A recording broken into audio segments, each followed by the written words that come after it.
Women were foundational in early Christianity. The claim that women played a significant role in the formation and spread of early Christianity is not just a matter of faith, but is supported by historical evidence.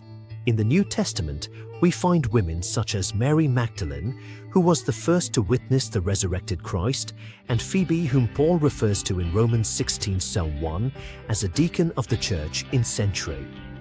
This suggests an active and respected role for women in the early Christian community.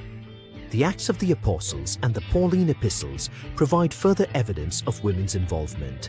For instance, Priscilla, alongside her husband Aquila, is mentioned as a teacher of Apollos, an eloquent speaker and leader of the early church in Acts 18:26.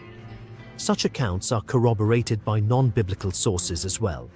The Roman historian Tacitus, in his Annals, writes about the execution of Christians in the 1st century, noting the presence of women among those who were martyred for their faith. Moreover, the early Christian text, the Didascalia Apostolorum, a 3rd century document, explicitly mentions women in roles of leadership and teaching.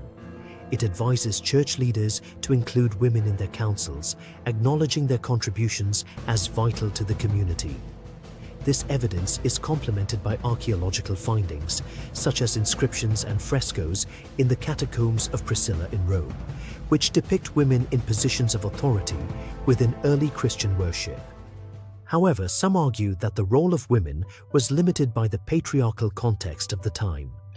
Critics often point to the pastoral epistles, particularly 1 Timothy 2:12, which states, "I do not permit a woman to teach or to assume authority over a man. She must be quiet." This passage, they claim, reflects a broader cultural norm that restricted women's roles in the early church.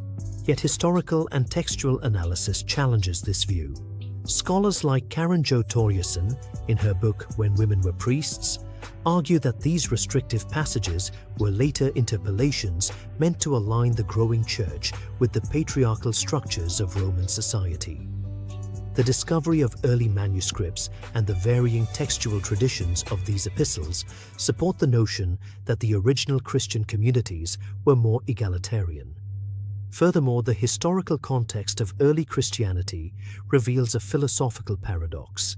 In Galatians 3:28, Paul proclaims, "There is neither Jew nor Gentile, neither slave nor free, nor is there male and female, for you are all one in Christ Jesus." This statement, radical for its time, suggests an ideological framework that transcends contemporary gender norms. It is a contradiction that the same Paul who advocated for equality would restrict women's roles, leading many scholars to question the authenticity and intent of the restrictive passages.